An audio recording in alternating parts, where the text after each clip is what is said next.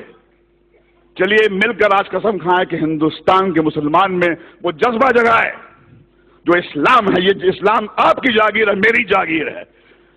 ڈرا ہوا آدمی میرے بھائی مسلمان نہیں ہو سکتا ہے, اور جہاں ڈر ہے وہاں اسلام نہیں ہے, اور جہاں اسلام ہے وہاں ڈر نہیں ہے. اللہ حافظ.